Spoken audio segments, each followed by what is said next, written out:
मेरा नाम अमान है। ये घटना 2024 के मानसून के दौरान नेशनल हाईवे 44 पर हुई थी। मैं जम्मू में देर रात तक काम ख़त्म करके निकला था और होटल में रुकने के बजाय घर ड्राइव करके जाने का फैसला किया। रात के लगभग 2:15 हो रहे थे। तेज़ बारिश मेरी विंडशील्ड पर पड़ रही थी और पूरी सड़क पर एक भी गाड़ी नज़र नहीं आ रही थी। लगभग 1 घंटे बाद अचानक मेरा जीपीएस फ्रीज हो गया।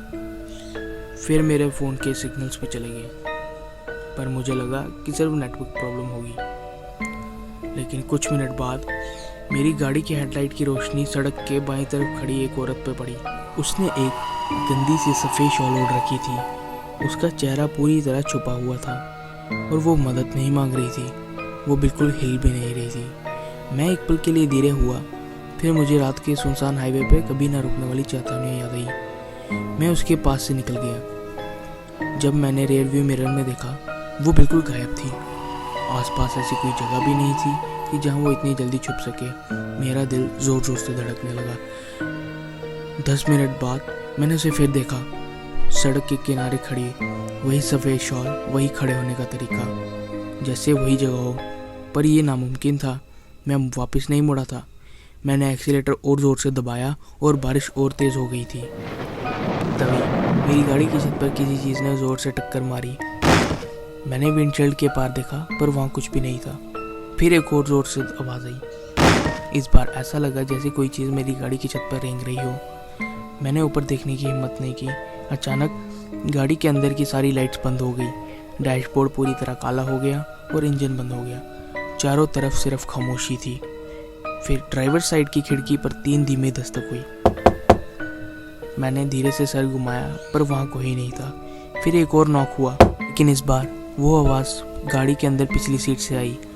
मैं बिल्कुल जम गया। बहुत धीरे से मैंने रियर व्यू मिरर में देखा। मेरे पीछे कोई बैठा हुआ था। एक सफ़ेद बेजान चेहरा, लंबे गीले बाल, आंखें जो एक पल के लिए भी झपक नहीं रही थी। मैं तुरंत पीछे मुड़ा, पर सीट बिल्कुल खाली थी। जब मैंने दोबारा सामने देखा तो वो औरत बिल्कुल सड़क के बीचों बीच खड़ी थी। उसका सर अजीब तरीके से एक तरफ झुका हुआ था। उसका मुंह इतना खुल गया जितना किसी इंसान का कभी नहीं खुल सकता। फिर उसने चिल्लाना शुरू किया,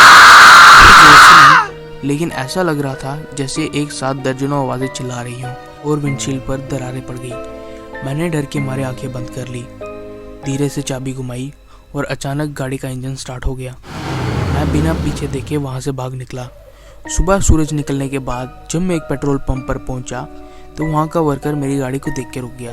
उसने पूछा, सर, आपकी गाड़ी के छत पर पूरी रात कोई बैठा हुआ था? मैं घबराकर हंस दिया, लेकिन वो नहीं हंसा।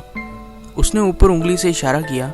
गाड़ी के गीले छत पर गहरे हाथों के निशान बने हुए थे, जैसे कोई पूरी रात उस छत को मजबूती से पकड़ कर बैठा रहा हो।